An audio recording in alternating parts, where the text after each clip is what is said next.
Hi, welcome to Live and Local. This is Brian McConnell and I'm your host. Today we're joined by Adam Sullivan and Beau Pinkham with the Crisis Center. Welcome, both of you. Thanks, you. Brian.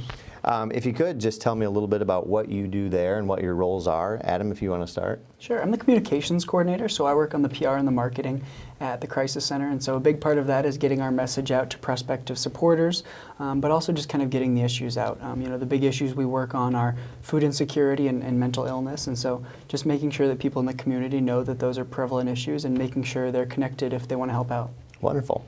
And what about you, Beau? I'm the Crisis Intervention Program Coordinator, so I basically am the phone guy. I recruit and train the volunteers that go on the phones, as well as develop the program, look for more areas that we can serve, and just act as a support for the volunteers that are currently on shift. Wonderful. It's interesting, right before we came on air, you had actually taken a call. Mm-hmm. How often does that happen?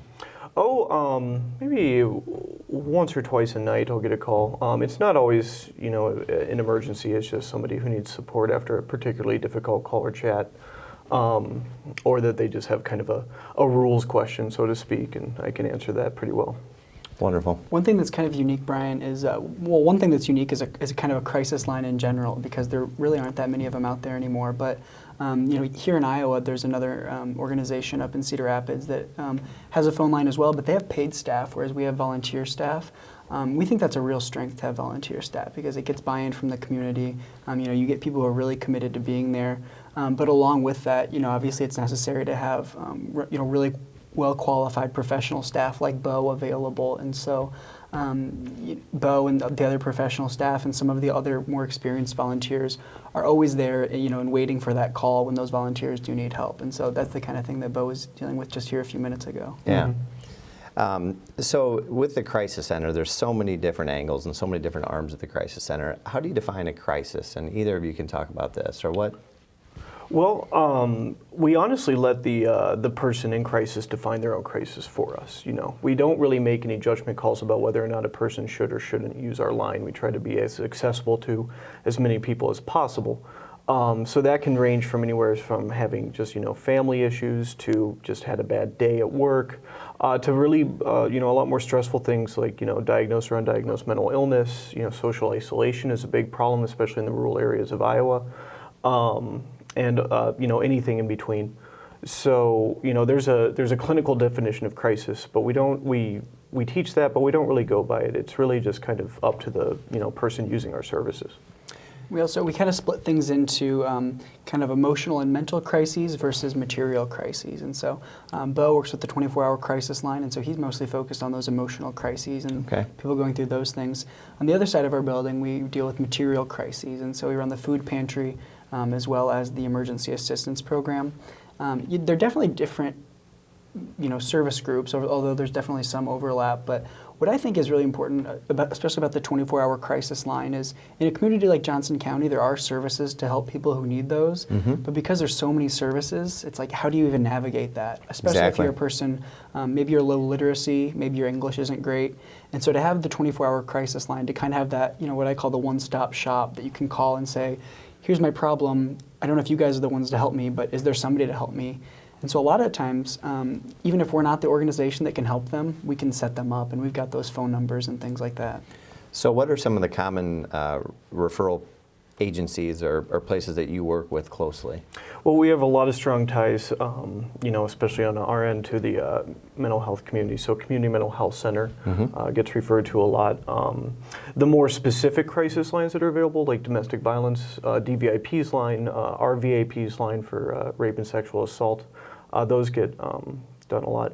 And then honestly, there's been a tremendous concern for shelter, emergency shelter. So Shelter House gets referred to a lot. As well as the other programs in the area that provide rent assistance and housing deposits, so general assistance, HACAP. Okay. So before all that happens, I guess a little more proactively, obviously once you get the call and you know where to refer it, how important, or can you speak to the communication and how you work with those other agencies just day to day, pre-emergency, or is it more reactive where? I think one of the most important things is just making sure everyone has up-to-date information. because once once you tell somebody an inaccurate bit of information, somehow that just gets around by word of mouth, and then everyone ends up thinking that this agency offers this service or this service, when a lot of times that's not a case. And so I'd say working with other agencies, a bunch of it is just making sure we're on the same page with, is this still the person to contact? Is Sure. this still the correct phone number? Is this still what you're offering?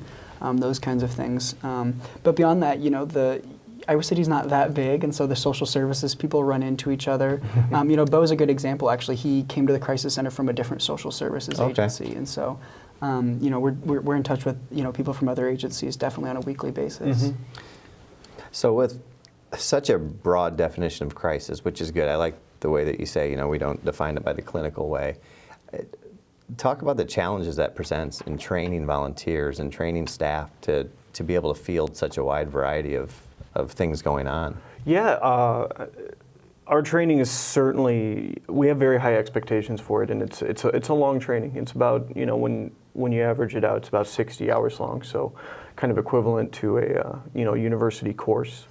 But it's very comprehensive, and the models that we use for talking with people in crisis, we use the developmental helping model, which is an empathy and attentive listening model. And then we use ASSIST, which is the Applied Suicide Intervention Skills Training, which is kind of a nationwide and now internationally growing system for talking with people who are having suicidal feelings. These models are really open and can be used in kind of any sense that you're talking with somebody who's in a crisis. So they're both very well structured and yet able to handle everything that you could throw at them, which is definitely a strength of them. However, since they're so big, that it does take a while to train everybody on them. With that, I understand there's a deadline coming up for volunteer applicants. September 8th is when we are looking for all the applications to be in. We have some flexibility there. We're not, no, you can't come in after. But September 8th is when we're looking to get applications. And then before that, the week before, September 3rd, we'll be hosting an info night over at the Crisis Center.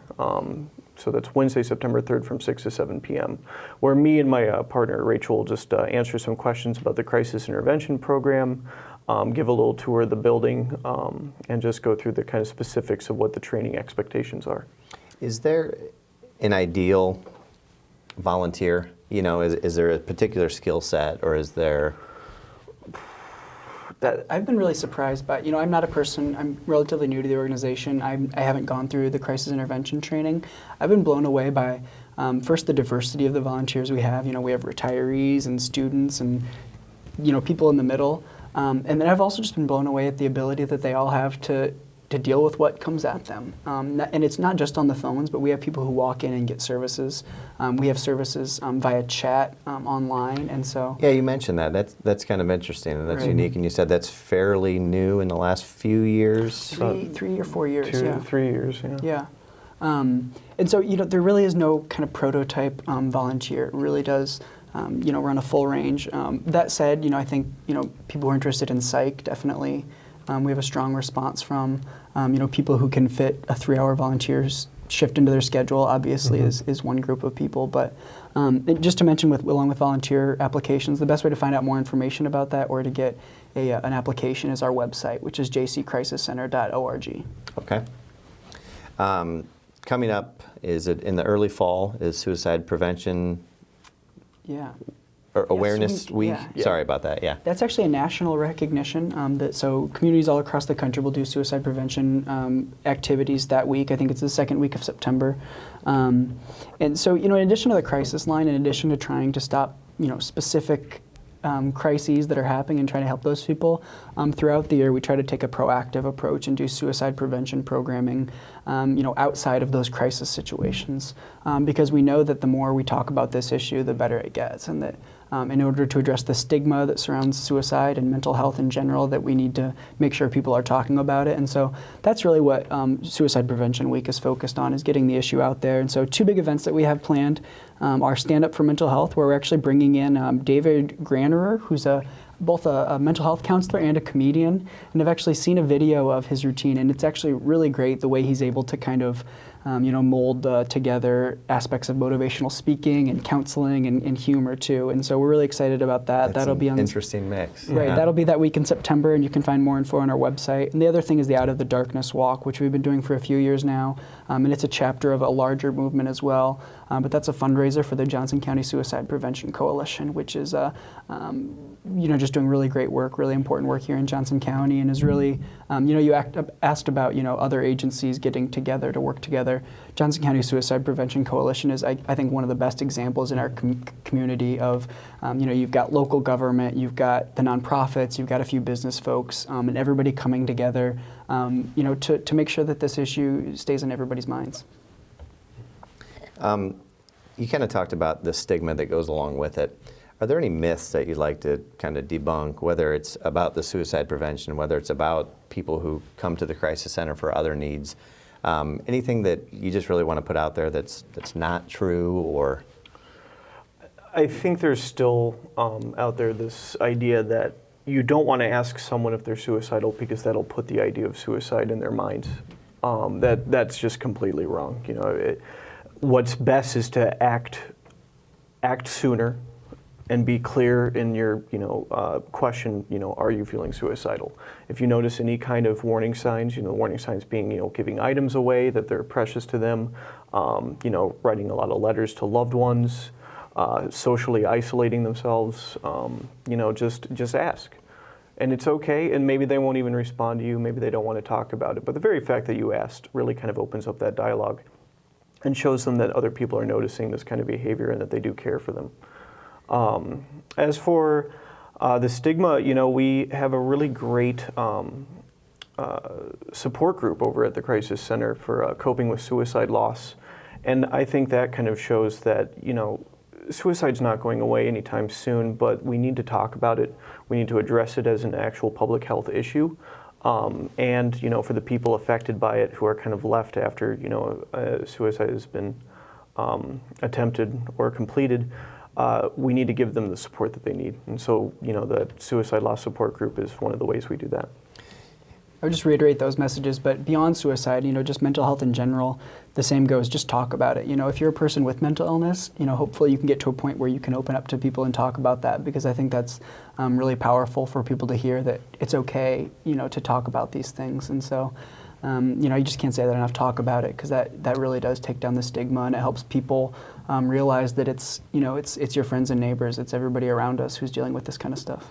It's interesting, just on the news this morning, I heard something, it was on the radio, about there's a blood test that with 80% accuracy, they can determine whether somebody could potentially be suicidal. I don't know if you'd heard anything about that. This is the first I heard of it this morning, but the first thing that popped into my head was exactly what you said. I don't know if I'd want to know if I was in that. But that's just interesting that just by bringing it up, it might make somebody, but it's better to bring it up early. Yes. And I even think that I don't know anything about that research. I don't know if I have no idea about the accuracy. Sure. I just heard it on the radio in passing. passing Just the fact this that morning. that's research being done and that's something the media is reporting about, I think is progress. If you think about 15 or 20 years ago, probably research like that wasn't getting a lot of attention. And so just the fact that that's something that you can hear on the radio, I think is a sign of progress. Mm-hmm. Any facts that you might think would surprise people, whether it's, again, either side of the crisis center, that, whether it's a certain percentage of people in the community that use the food bank, or... I think one of the most surprising things is, a lot of people think of the nonprofits as, just supported by the government or whatever. And at the Crisis Center, that's not really the case. We do get some support from local government, but most of our budget comes from private donors, just folks like you who write us a check, or businesses who write us a check, things like that. And so, that's a really important message for me, because I think it's important for people to take some ownership over the services that are going on in their community. And if you're a person who's able to give a few bucks to do that, because anyone who works in the nonprofits and anyone who works in government will tell you that funding is getting worse in the next few years. It's not getting better. If we can even retain the funding that we have, that's considered a success, and in most cases that's probably going to be whittled down. And so that's one thing that a lot of folks are surprised about. They think we're getting a lot of big checks from the government, and that's just not the case. We do get a little bit of that funding, but the bulk of what we do is supported by just regular folks. And I saw there was something about just some additional services that I had no idea about, like the birthday bags, which just seems like a really neat thing that you're able to throw a birthday party for people between certain ages. Right. For one, do you want to speak about any of those additional programs, or also ongoing support from organizations that continue to fund certain things that can just help a family out when they're... Yeah, our big programs are the food bank and the crisis line, and we have so much else going on besides that I almost hate to get into it because I'm going to leave something Sure. out. But the birthday bags is just one example. So in the food pantry, families of children who have a birthday coming up can get a small bag that's basically it's a book as a gift for the child, and then the fixings for a small party. And so I would just say that's one example of kind of a it's not the most essential thing for a family to have, but it is something that's really important. If you're an 8-year-old kid and your family's having a tough time, I don't think there's any reason you shouldn't have a little birthday party. And Absolutely. so, we're always looking for those kinds of things. And that's actually an example of something that's supported by a specific service group. One of the Rotary groups here in Iowa City supports that program. And so, we have our volunteer programs, and we have, avenues set up for you to donate. But if that doesn't do it for you, if you want to be doing something a little bit more creative, then get in touch with us and see what we can figure out. Because, we love, new projects like that, or something, a little bit off the beaten path. We'd love to chat with folks and figure out a way that they can support the community in a way that uses their skills or uses their creativity. And again, the best way to get something like that going is to go to our website, jccrisiscenter.org. Perfect. As far as the volunteerism, you talked about the rigorous training that goes into, especially your line of it with the 60-some hours. If somebody at this point in time doesn't have the time commitment to do the 3 hours or the big training, are there other things at the Crisis Center that somebody can get involved in with a bit less of a time commitment? Yeah, well, the biggest thing is if you can be a donor. If you've got just $10 a month, I personally, I don't make a whole lot of money. I make a decent wage, but I donate $10 a month to the Crisis Center, actually through an automatic payroll deduction. And so I don't have to think about it, and I don't miss the $10 at the end of the month. And so that's one thing busy folks can do. The other thing is we do sometimes have one-time volunteer opportunities. So most of our volunteers come in every single week. We've got more than 300 folks who do that, actually. We do have one-time volunteer opportunities. So, just a couple weeks ago, we had some outdoor work to do that we asked a few extra people to come in. And so just keep an eye on our website or drop one of us an email and let us know what you're thinking of. The other thing people can do is if you've got an office or, a service club or something like that, and you want to come in one night and have, something for a dozen people to do, we can usually set something like that up too. And we love groups like that, because we understand that there are a lot of folks who want to be involved but can't do 3 hours a week. So we're always willing to work with people to try to get those service in. Mm-hmm. So both of you work in positions where you obviously deal with a lot of difficult situations. With that being said, what are some of the success stories or some of the things that keep you going to work and keep a smile on your face through things like this? Oh, that's a big question. I obviously can't say much because of confidentiality, but we've had just tremendous success with what I would call repeat callers or chatters, people who are in an extended crisis for an extended period of time. And the ability to just offer our services to them and kind of see their progress as they get in touch with these referrals that they give them, or that we manage to develop a safety plan for when they're constantly suicidal. Then they are able to get onto a much better path in life, and it's just there's really no words for how great that feels. There's also just the one-off taking somebody down from very very suicidal feeling. It's something that I try to describe to our volunteers in training, and I don't really have words for it, but there's really just no feeling like it in the world. It gives me such great perspective to work. I work about 15 feet outside the call room where the crisis intervention volunteers work.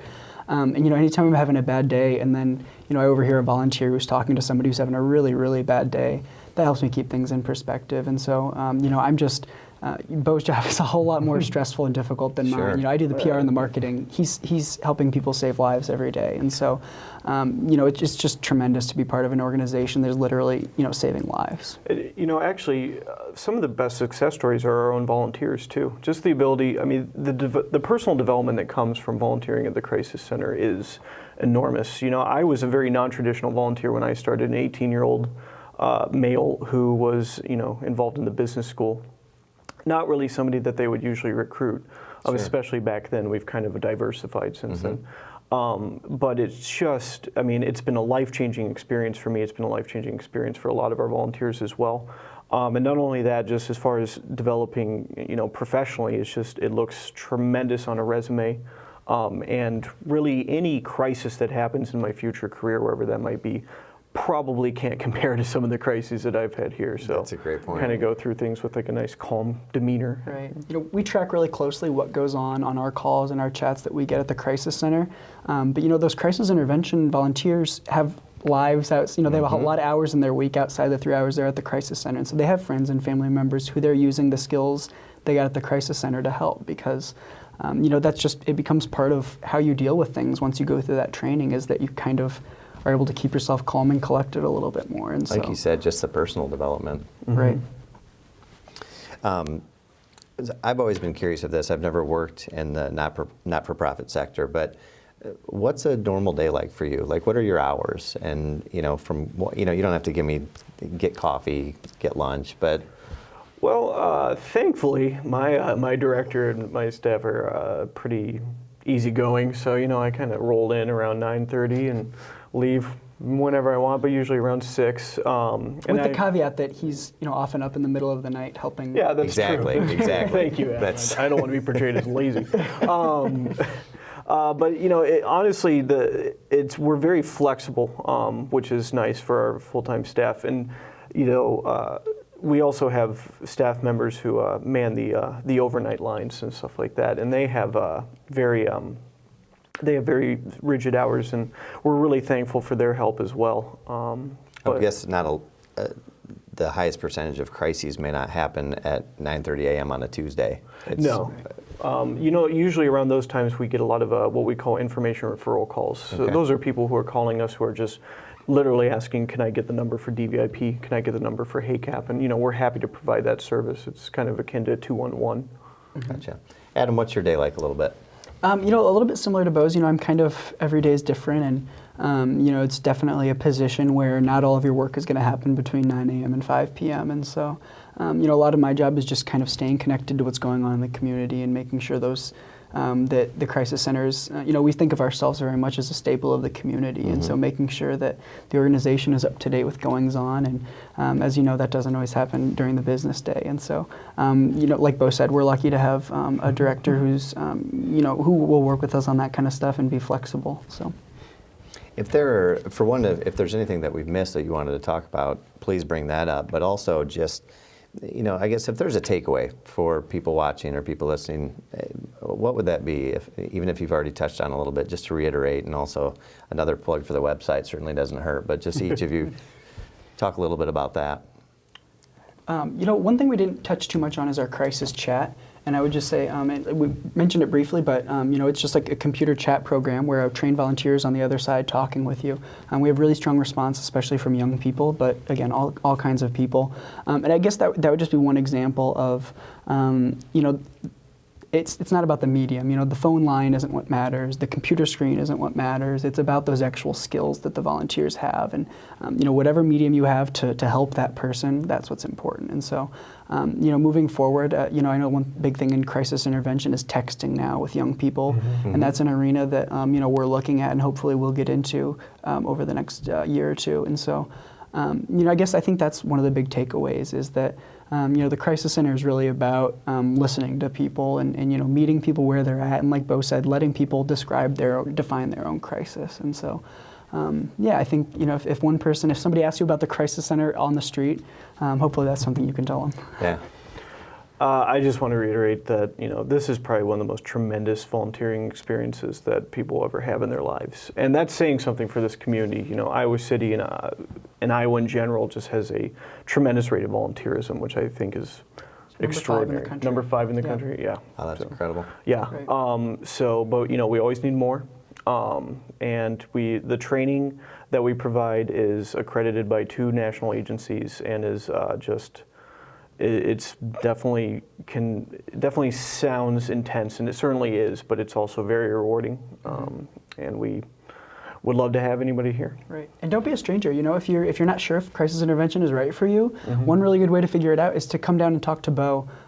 see what it's like. You can, meet a couple of volunteers, stuff like that, or maybe food bank's more your thing. Maybe you've got an idea for a fundraiser, anything like that. Just don't be a stranger. Check out the website. All of our phone numbers and email addresses are listed there, and anyone on staff, I think I can speak for the whole staff, would be happy to talk about any ideas that folks have, things like that. What's that website again? It's jccrisiscenter.org. You can also find us, the Crisis Center of Johnson County, on Facebook, and we're also on Twitter if you search for that. Wonderful. Beau, we're thankful for many reasons that you didn't get called out of the interview, as you did get a call right before this. But I really want to thank both of you for coming and just bringing a little awareness about this. And besides that, any last thoughts or anything like that? We really appreciate you having us on. The Crisis Center wouldn't be anything if we didn't have, strong supporters in the community that are willing to help us do things like that, like this, which is get the word out. And so we really appreciate you having us. Wonderful. Yeah, Thanks it's a great lot. to be here. Wonderful. Well, thank you very much for watching Live and Local. Be sure to tune in Wednesday nights at 8 p.m. for the latest episode of Live and Local. I've been your host, Brian McConnell. Thank you very much and have a great night.